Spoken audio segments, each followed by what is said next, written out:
So have you been playing Call of Duty only to realise that half your teammates have left, or you're playing against 1 or 2 players on the opposite team? That's been happening to me for the last couple of hours, and I've been trying to work out why this would be happening. And the only conclusion that I've come to so far is SBMM is literally punishing anyone and everyone for having a good game. So in general, SBMM is really strict right now, has been for years. But I guess because it's a new game, they haven't quite fine-tuned everything. And we're in this situation now where you play really well, you get chucked into a lobby against the sweat team. It's probably a squad of 5, all in the same party, slipping and sliding around the map, dominating you, your teammates, the objectives. And the only thing I do in those situations, I back out. I back the fuck out. And then we're in this really weird cycle. So the opposition team has pretty much left. It's 5v2. You're running around the map at full pace to try and find someone to shoot at. But you can't because your teammates get there first. So what do? You yourself leave. You're winning the game.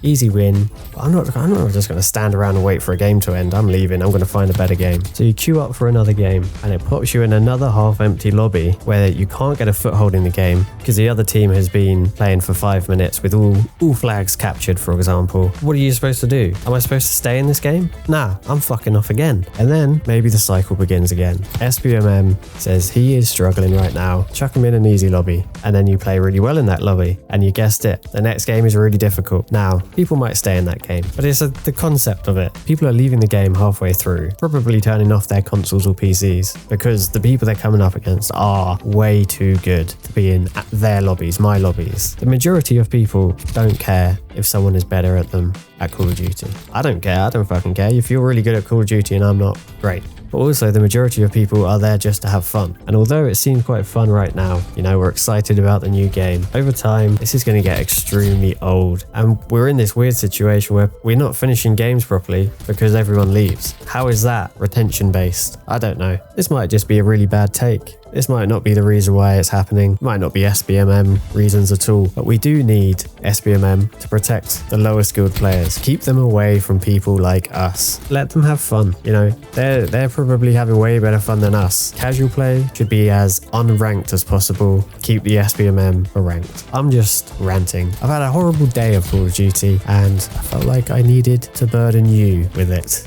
I guess let me know if my take is fair, if you agree, if you don't. But I think this is the reason in a lot of our games, this is why people are leaving, and I don't blame them, and I do it myself. But is that really good enough? In my head, no. I just miss the good old days of Call of Duty where SBMM was near non-existent. You could have fun. It didn't matter if you were bottom of the leaderboard or top of the leaderboard. You were having fun. I don't think that's happening right now. Well, it is because it's a new game, but give it a couple of months and people will be exhausted. Anyway, let me know what you think. Goodbye.